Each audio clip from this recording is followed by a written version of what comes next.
Hello everyone and welcome to this week's episode of Naughty Neighbours. First up we have Teenagers Pushed Us Too Far and Probably Got Their Family Evicted by Morton Murphy. I try to be a polite neighbour. You're not going to see me often and I won't seek out confrontation. But when new neighbours move in, I will go and introduce myself and offer mine and my spouse's phone number. Oh, don't give your phone number to your neighbours. This is a nice neighbourhood, and it's completely normal to give Christmas baskets or let someone's dog out if they need it.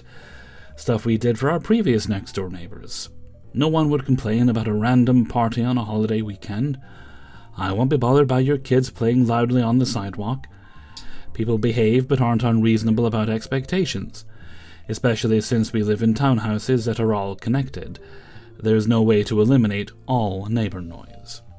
All this to say that I don't think we have unreasonable community expectations. Since these new neighbours moved into the vacant rental next to ours, we've had nothing but trouble. They have only been here a couple of months, and they are the second worst neighbours we've ever had. The absolute worst was a couple at our first apartment who resolved conflicts via fisticuffs. The first annoyance was a normal one. Their bass was too loud through the walls, a common problem since people aren't aware of how thin the walls are. We did the same thing. Our previous neighbours texted, we apologized and adjusted settings, confirmed they couldn't hear it anymore, and all is well. We work from home and needed to be in meetings, so we went over and asked them to turn it down and no one answered. Finally, we texted the mother, and the music only happened in the late afternoon between the time when her kids would get home from school and when she would get home from work. Since it was a couple of hours maximum, we let it go and didn't schedule any meetings during those times. We were kids once, too. Then spring break happened. Either the mother works both days and nights, or family spends 18 out of 24 hours outside the house. Twice in one night, my husband had to sternly tell her daughter's friends to stop looking in our cars, leaning on our cars, and screaming after midnight. 5 feet from our front door, by the way. Then the next night, we catch them doing it again. My husband opens the door to one of the drunk little idiots, popping a squat and pissing less than a foot from our car. My husband, being a reasonable man, starts yelling angrily at them for pissing in front of our door. Yeah, actually, that's pretty reasonable. It's a very human reaction. The hooligan closest to sober remembered basic survival instincts and began wrangling the rest of them into the house, apologizing sloppily but profusely. Apparently, a very angry, very big, very bearded man yelling will do that to you. Later, we have yet another exchange with the mother. We make our stance known, and I'm quite proud of myself for keeping my temper in check. She said she will handle it, and we end the conversation on good terms. Even then, we were willing to try and be nice and give them another chance. We were little asshole teens once and chalked it up to the high of spring break. We hosed off the pavement and tried to generate a level of patience hitherto unforeseen in either of us. We had about a week of peace, but the good times couldn't last. The teen girls have developed a small collective of devoted derelict boys who hang around outside their house several afternoons a week. They once again leaned on our cars, looked into our cars, and were little assholes when my husband came outside. They tried to mouth off when he asked them to repeat themselves. They scuttled down the sidewalk. Rinse and repeat for a couple of weeks. That brings us to last night. We're fun and exciting people, so we're idly scrolling on our phones while watching something. Suddenly there was a loud bang, and we noticed a phone flashlight on our back patio. They had broken through our fence and were scrambling for a way out. We hear, vaguely see, whomever it is crash through our garbage cans on the other side. His options were either to run that course, risking the 10-feet drop into the woods, or escalate to breaking and entering in a state where he would probably have become a statistic. In an obviously rare moment of intelligence, he chose the first option. The whole thing freaks us the hell out, and by the time we get our heads on right and go to the front, we see those goddamn teens scattering through the neighborhood like mice. I mean, they sound like vermin. One of them didn't get far enough away and tried to casually act like he was just walking by, but when we confronted him, he was clearly rattled. We weren't about to detain a child because we're not psychotic, so we let him go. He scampered off to wherever little shits go when they're not ruining everyone's evening. The neighbor on the other side of the problem house had someone break into their back area as well, going the opposite direction, and I panicked. I'd reached out to the mom, convinced her daughters may have been hurt or they were robbed. She brushed me off and got a little rude when I told her the trespassers had definitely come from her house, and that every other neighbor said the same thing. That is until a random uncle appeared, driven home by someone else. He listened to us and fed us the usual bullshit people do when they don't want to deal with anything. Lots of empty apologies and excuses for why the kids are alone. Are they old enough to be left alone? That might be a call. But apparently he told the mom that 4 adults were all saying the same thing. The working theory is that the boyfriend somehow knew an adult was coming back. Probably location sharing, so they panicked and left out the back. The mom tried to walk back her attitude and apologize after hearing how many witnesses there were, but I am not very forgiving. Good, once I'm at a certain point. It's something I'm working on. No. It's fine. You give people plenty of chances, they shit all over it. Absolutely. Give them 2 chances. No third chances. Fuck them. I did not accept her apology. Later, when we reviewed our camera footage from the whole night, we saw the same little shit stop to go into her house with the others about an hour before they trespassed. They come back later after trespassing and lean on our cars, climb on our cars, and film themselves lip-syncing for whatever reason. So we decided to go nuclear. To quote the certified badass, trademark, Cobra Bubbles, "Thus far you have been adrift in the sheltered harbor of my patience." Mommy Dearest has no way of knowing this, but the neighbors we were friendly with that had lived here before, they were very good friends with the homeowner. It was easy to get his number from them, text him, and bing bang boom, suddenly my husband is on the phone with a very embarrassed guy who apologizes much more coherent than Piss Girl's friend. He was really very appreciative of the Google Drive link with the video of every single issue we've had, a few I've left out just to save space, complete with timestamps. The other neighbors got his phone number as well. We learned some interesting info from him. The mom gave us a different name than the one he had.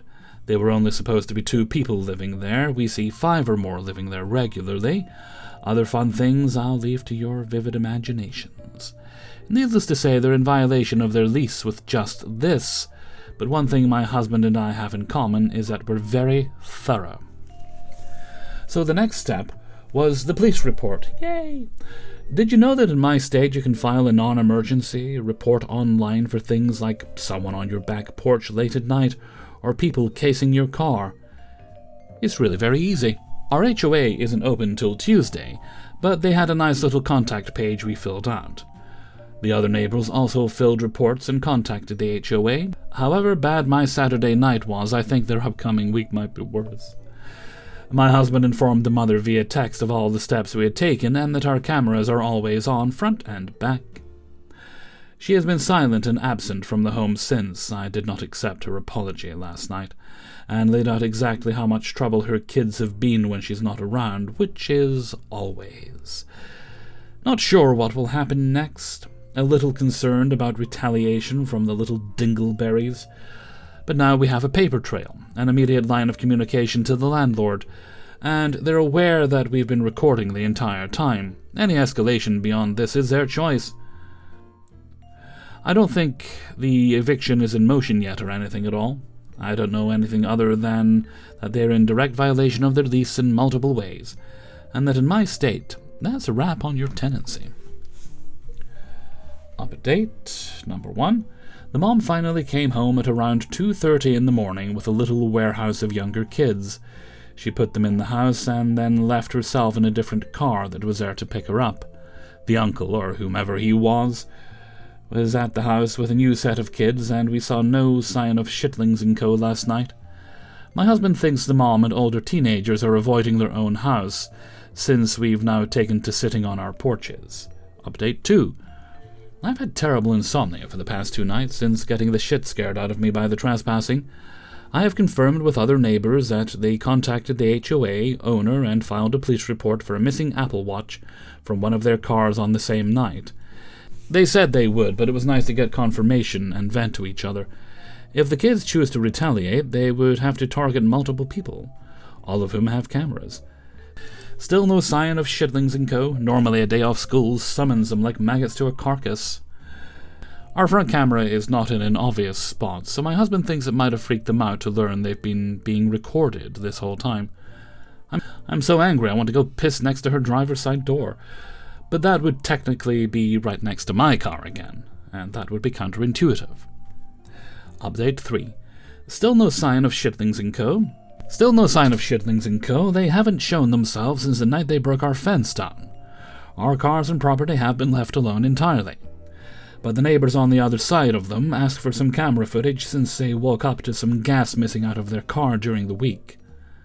Then they asked for footage again on Thursday since some other kids staying at the Neighbours from Hell were climbing all the way on the roof and hood of her car, and the camera they ordered hadn't gotten there yet. She was heated and came out yelling at them because her roof is now dented. The adults came rushing out to usher kids inside for only a minute, and then the whole crowd bundled up into their cars and left. I think they know they're on thin ice. I wasn't part of this confrontation. I heard about it, saw it on my cameras later when she asked for the footage. I don't know what her next steps will be. I would want my roof repair paid for, but I also understand not wanting to deal with them in any way. The landlord had a meeting scheduled with the mother that he called a walkthrough and HOA citation review for noon Saturday, the 30th of May. She claimed a family emergency, and asked to push it back until Sunday at noon. Then she asked to push it back until 5. The landlord was openly irritated by the third rescheduling. He offered this information, by the way, we did not ask. The landlord ended yesterday by reporting what he had told the mom, what her options were going forward. What those options entail, he did not say. It has been eerily quiet since yesterday evening when he told us that. I don't want to speculate, since I genuinely have no information beyond this. All I know is I heard vacuuming and cleaning for a while on Saturday. Normal amount for a landlord visit, in my opinion. And then absolute silence. I hope this is concluded, but based on my experience with teenagers like Shitlings & Co., they tend to forget lessons pretty quick. Hopefully the landlord and whatever he said helped the neighbors understand the precarious position their teenagers' friends put them in. Oh, there is an update to this one. Update.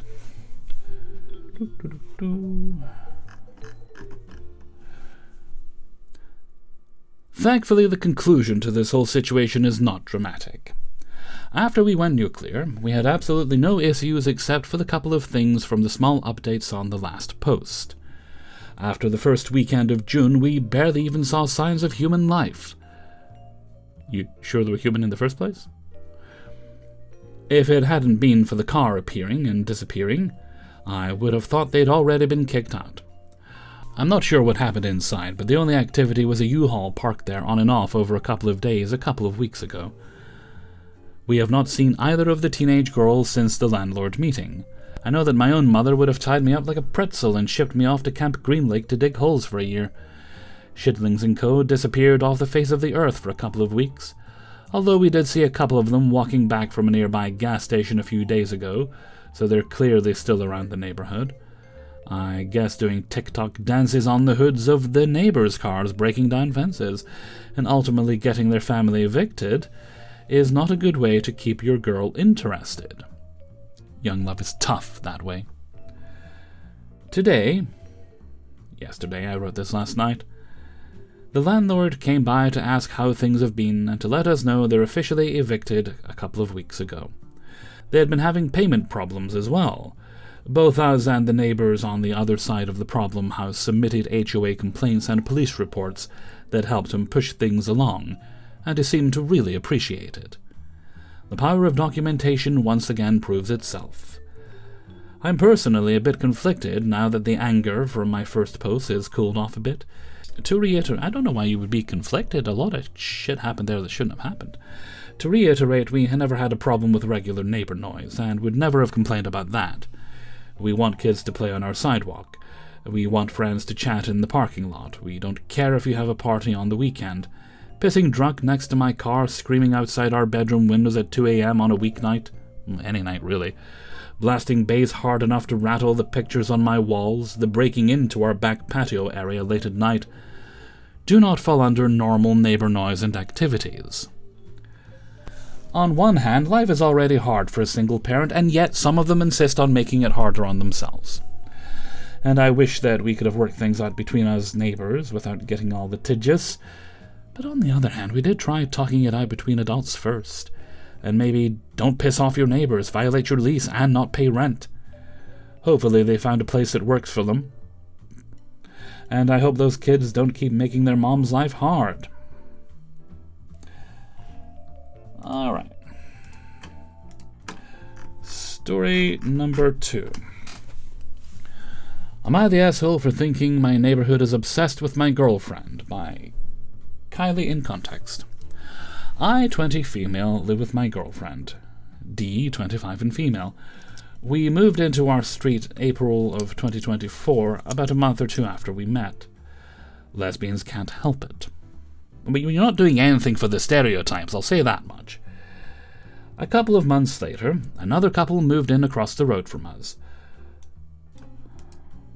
I call them Cecile and Sabine. 26 female, 33 female. For almost 2 years, we never really spoke. About 3 weeks ago, me and Dee bumped into them while they were sitting in their driveway. We got chatting and they invited us over to sit. They have a 6-year-old son who was playing outside too. While chatting, I mentioned I was struggling to find a job. Cecile works in a care home and offered to put in a good word for me if I applied. I got an interview and it went well. I just had to wait for my PVG. Even before I started, though, Cecile kept joking that I probably wouldn't even turn up and I'd make her look bad. It felt like she was already painting me as lazy for no reason. After that, they kept asking us over almost every night. We went because they were really friendly at first. The problem was, every time we went, it was expected that we'd drink. If you said no, they'd tell you it was rude to refuse. That's what alcoholics do. That's what they do. Edit pressure is getting brought up. We drink. It's just they were paying for it, and we didn't know if they would hold it over us in future, like we owed something. And looking back, it's weird how they needed us drunk to socialize. They topped our drinks up often. Around this same time, I had just started aligners. My teeth were killing me, and I really didn't want to go over one night, but they insisted and told me to just take my aligners out. I need to brush them, etc., to put them back, so it's not something I'd want to do in front of everybody, and have a pink gin because they were offering, and it's rude to say no if it's already been poured. I mean, I'd say it's rude to pour the damn thing without being sure the person wants it or not. One night, Dee ran back to our house for something, and Cecile followed her. Later, Dee told me Cecile had been saying her and Dee got on so much better than her, Cecile, and me did. It made Dee uncomfortable enough that she was followed back to the house alone. Yeah, they're definitely after your girlfriend. That she made a group chat with all 4 of us because she didn't want Cecile messaging her privately anymore. Cecile also started constantly commenting on my body. She'd tell me I was too skinny, I had no ass, etc., while she talked about how big hers was. Big head too, apparently. And at one point, even got her boobs out to show us her nipple piercings. Madam, no one asked. Dee looked away, but Cecile insisted, "We're friends, just grow up and look." She even said at one point, not even filler would fix me. Friends, right. At the same time, she'd tell Dee to wear shorts, and once even sent her home to shave her legs. One thing that also added to the weird feeling was hearing how Cecile and Sabine got together. Sabine is a TikTok creator, I'm sure she thinks she is, and Cecile has apparently followed and watched her content, while they were both in previous relationships. Basically, Cecile had seen Sabine and wanted her, so went for her. Wait, does it work that way? Because I've got a list. Anyways, it became a normal thing that Cecile expected me to come over during the day just to play Roblox with her son, and even prompted him to ask me. They don't drive, so we gave them lifts whenever we needed them. It kept them happy long enough. One day I picked Cecile up from work with Dee. I carried her shopping into the house and said hi to her son. Then I apologized and said I needed to run home because I desperately needed the toilet and wanted to get changed after being out all day. Later, Sabine texted Dee saying I was rude because I hadn't stayed to properly say hi to their son. We thought fair enough, maybe it was just a misunderstanding, and told them sorry. They throw that word around a lot, don't they? A few days later, my 10-year-old sister came to stay. I have really bad allergies and was struggling that day. I'm allergic to animals' dust, I have hay fever, and I also have inflamed airways, so breathing can get difficult. Cecile asked Dee to take her shopping for barbecue stuff. I thought they'd be quick, so I stayed home with my sister. Over an hour later, they'd been to 4 different shops, and I was really struggling to breathe, so I phoned Dee and asked her if she could come home. Cecile was annoyed by this because she then spent the journey home telling Dee I shouldn't come to the barbecue if I was going to be miserable like I was when my teeth hurt. I mean, if she's offering you an out, I hope you took it. She said I was only making a deal over my allergies because I was young, and also because you have allergies. She accused me of texting men for ages, even though I'm a lesbian.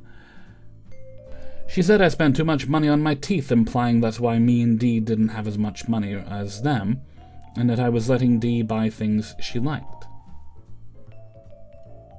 Okay. She complained that I slept too much. I'm currently being tested for POTS and often nap, I'll admit, because naps are excellent. She kept saying things like, I wouldn't put up with her, and not to be horrible, but... before saying something horrible. Dee told me everything when she got back home, and I cried. I seriously considered withdrawing my application to her work. Oh, you should.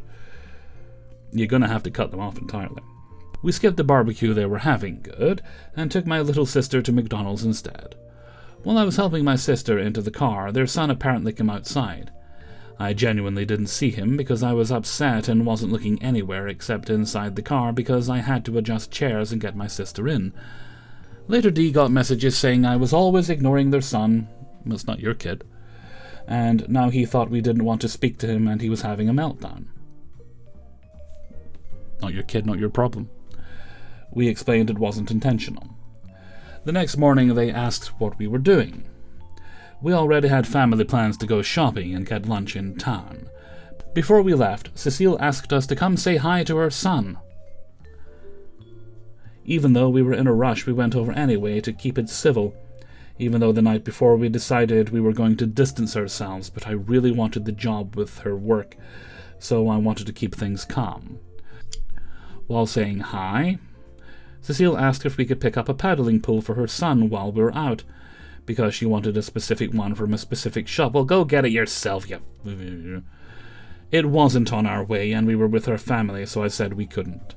We weren't going to go out of our way for people we had already decided were hostile as fuck. She texted again and again while we were in town saying he's struggling with the heat and really needs it, almost like as his parents it's up to them to deal with any problems he's having. What's it done every other year? To me it was like, come on, when I was a kid we got creative with the hose. Book a taxi and get one if it's desperately needed. Now, see, you're offering solutions. They don't want solutions, they want problems. An hour later, she replied saying she had got one herself. Great!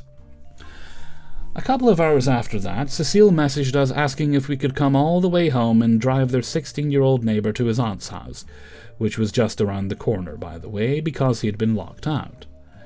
We were an hour away with family, so I didn't reply. I'll block their numbers. We weren't going to rush home an hour mid-plans to get him.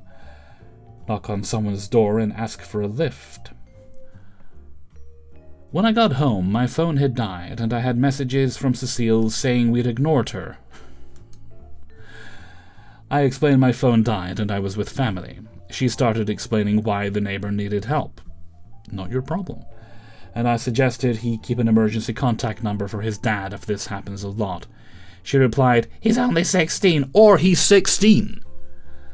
I'm guessing implying a 16-year-old is incapable of passing over a phone number? I don't know, man.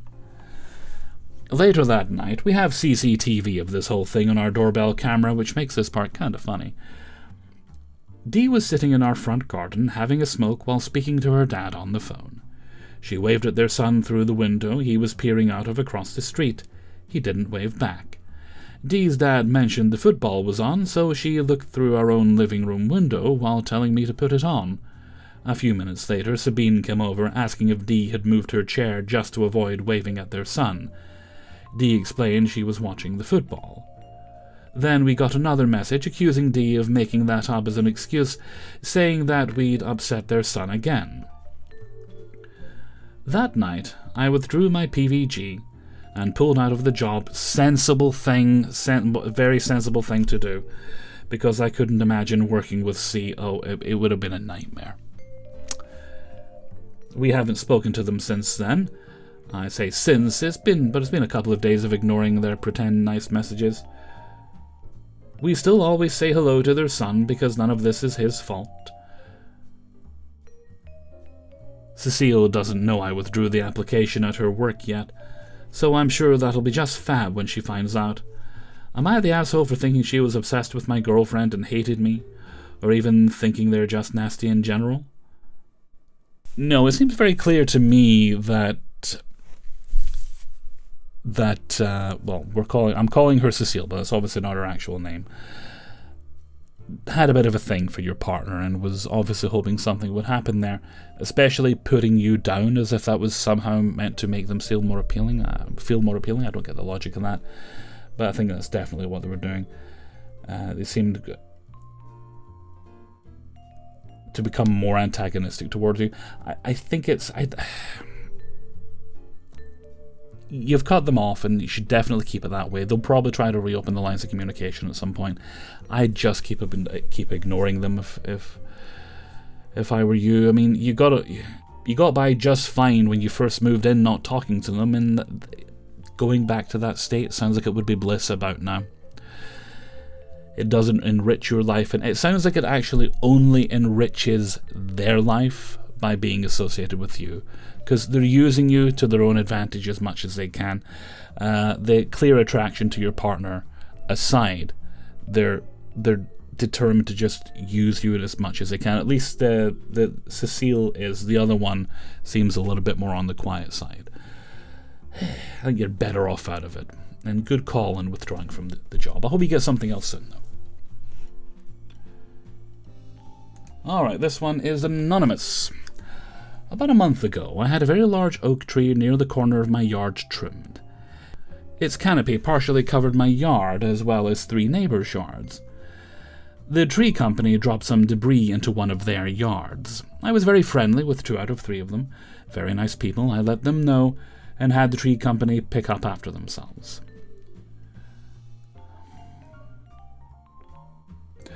Then there's neighbour number 3, Dolores. I can't see into other neighbours' yards at all due to her slightly taller fence and the diagonal position. She never answers her door and has been very abrasive with the majority of the neighbours. So I left a note asking her to contact me and I would come clean it up if there was a mess. The next day she showed up at my front steps very angry and demanding that I come over and clean her yard, but insisted she wanted to be present. She gave me a note that was slightly threatening and included her phone number. She only wrote 3 digits of the last 4 and told me to call her before I came over. I didn't really appreciate her tone, but I had no problem cleaning up. Obviously, I couldn't call her. I mean, we could call her names, I think we could do that. So I went to her house and knocked on her door. No answer. I went back next day, no answer. Left her a note explaining that she gave me an incomplete phone number. A few days later, she left another note at my door and crammed into the door handle of my truck. That somehow really fucking annoys me. In this one, she threatened to sue because I was ignoring her. Okay, great, let's go to court over it, by all means. She's not gonna win. This one was typed and had her complete number. I called and got a voicemail that said that she only responds to text. What a fucking... So I texted her. No answer. I have texted her many times since. Have you tried sending a pigeon? Maybe that'll work. I know the number is correct because her voicemail is definitely her name and voice. With no response, there was no way I was going to go into her yard and risk a trespassing lawsuit as well. I texted her the certificate of insurance for the tree company as well as their direct number. No response. I reached out to the tree company and gave them a heads up as well with her contact information. I have confirmation they got in contact with her, went to the property and cleaned. Her one and only text response was asking why my name wasn't on the certificate of insurance for the tree company. Yesterday, she left another note crammed into the door handle of my truck.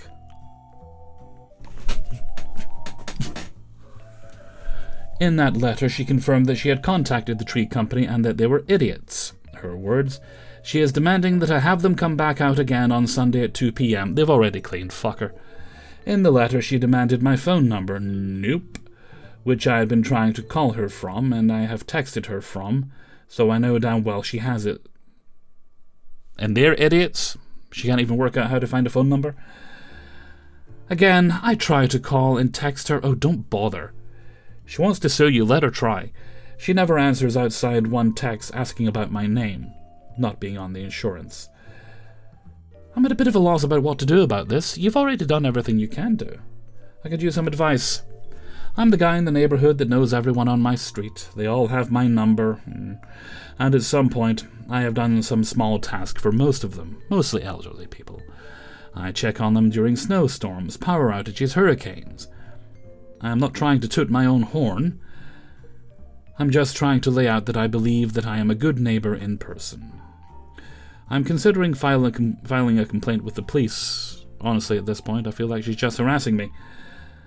I mean, there's nothing you can do at this point. You've rectified the situation that was causing a problem, and it was barely a problem anyway.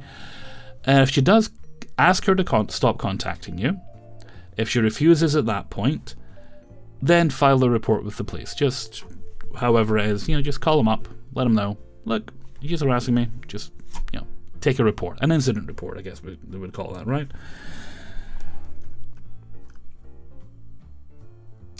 Hopefully she just goes back to forgetting you exist soon, and once you tell her to stop contacting you, I block her number. You've no need to have contact with this person. Maybe a little different with the elderly neighbours, but you don't need to have contact with her. It's not like you're going to be helping her out at any point in the future anyway now, is it? Alright, best of luck with it. Story number 4. Neighbour keeps leaving snake poison out by huge independent 9730. Hello, I need to rant because I'm absolutely dumbfounded. I moved into my boyfriend's apartment 5 months ago. He had already been living here for a year before I moved in, so he's familiar with the surrounding neighbours and has built friendships with some of them. Downstairs there's an older woman and her husband who have lived in the same apartment for 10 years. At first I thought they were just kind people who looked out for those around them.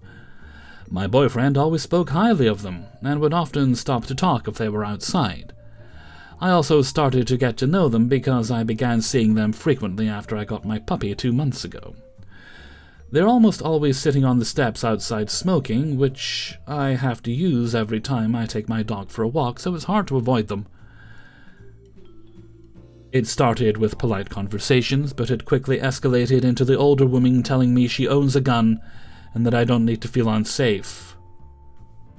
The correct response to that is, well, I didn't, but I do now.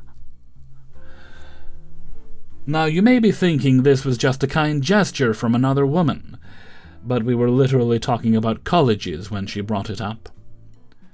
On top of that, she followed it by saying, if the cops ever come by, just let me know and I'll be there with protection.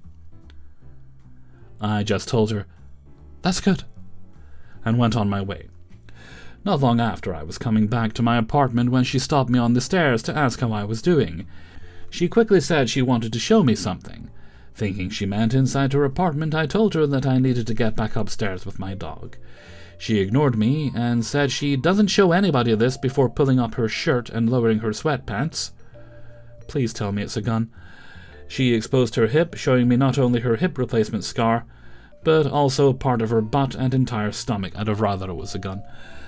I had no idea how to respond, but I felt awkwardly obligated to stay while she told me about the book she's writing about her life, the passing of her son, her overdose, and how she's certain she's going on the Steve Harvey show because of how successful her book will be. Great! Can't wait to watch her on TV. But it doesn't end there. I think I'll wait for the movie of her life. About a month ago, she started telling me about the snakes around our area and how much she hates them. She said she wants to kill every single one. Oh dear. I live in a state that's well known for having snakes, and for the most part, people leave them alone, and the snakes leave people alone. She then told me she'd start leaving snake poison out around the property.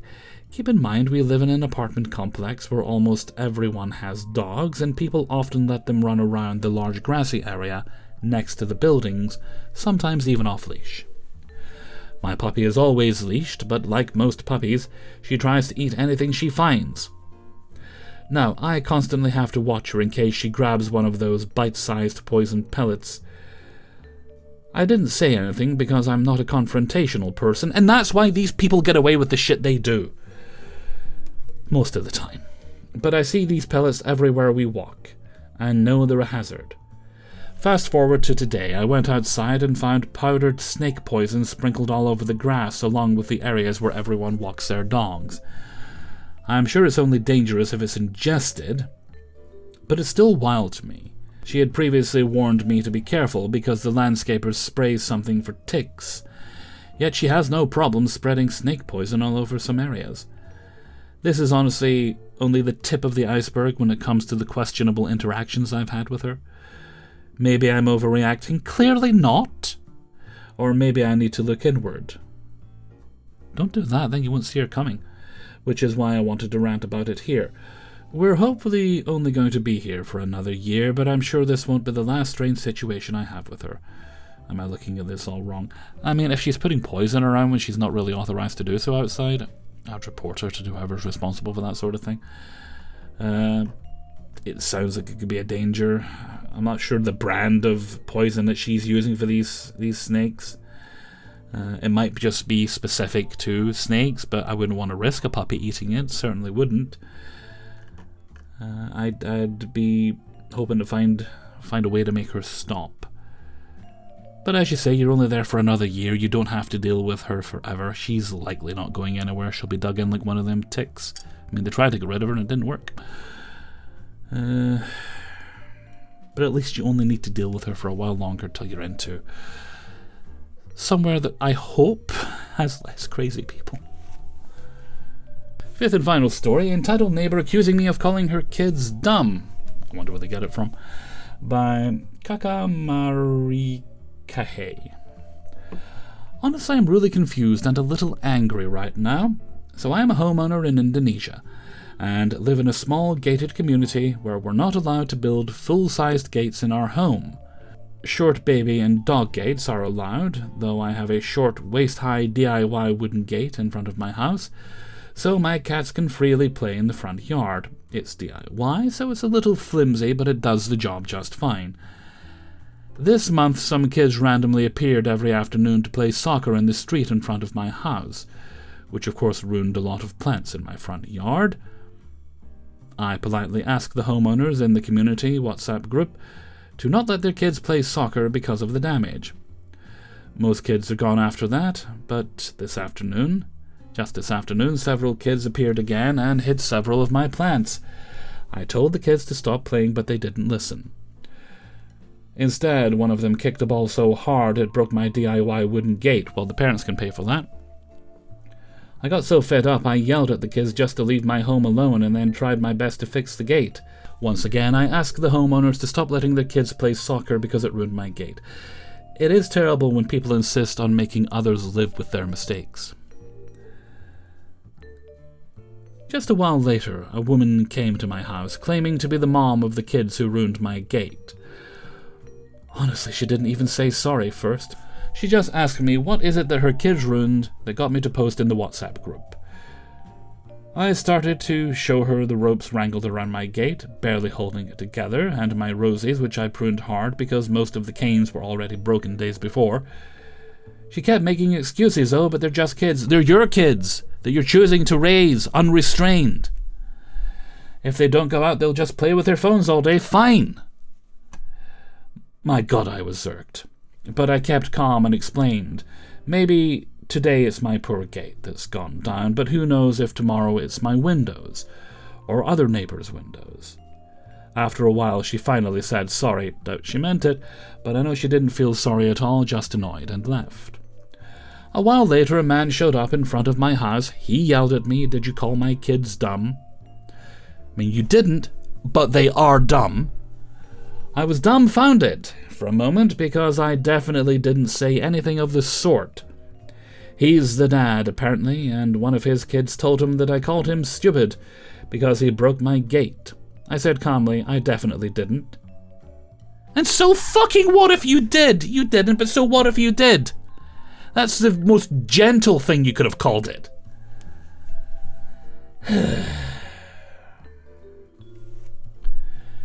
He called his kid, and the kid adamantly said that I did call him stupid, thereby proving that they are stupid. I was so angry at this point because what was all of this bullshit? He kept going high and mighty, explaining to me that I shouldn't call a kid stupid, and I kept telling him calmly that I never said that. In the end, he's being passive-aggressive, and he said, "Oh yes, I'm sorry about the gate, but please never call my kid stupid again," then left. I said calmly that I never said that. Fucking family of idiots.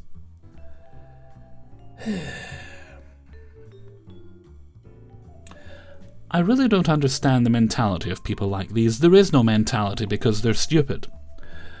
I was wrong, but somehow they shifted. Yes, that's what happened, so they don't have to admit guilt. The blame to me instead. Have they got no shame? I think we've proved that they don't. Did they seriously never think that their kids simply lied? Why blame other people? Honestly, if it was me, I would be so ashamed, and even if somebody did call my kids stupid because they ruined someone else's property, it's still my kid's mistake, and I shouldn't expect other people to cater to my whims and apologize instead, and pay for the repairs. My goodness, I hate having troubles with the neighbours, but sometimes some people are just insufferable assholes. I mean, they're raising their kids to not accept blame and lie rather than just have enough strength of character to admit you did something wrong. Clearly their parents raised them to be the same spineless pieces of shit. You're never going to win with them, but get a camera for your door. That way there's no denying it next time.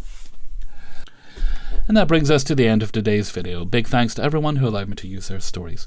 If you'd like to support the channel, you can sign up for my Patreon page, which is linked in the description. $1 or more gets you early access to all the videos at once on Monday. There's also a link to my merchandise store, my Threads account, and my email, which is kingofthecities@gmail.com, if you need to contact me. I think that's everything for now. So until next time, thank you very much for watching, and take very good care of yourselves. Bye bye.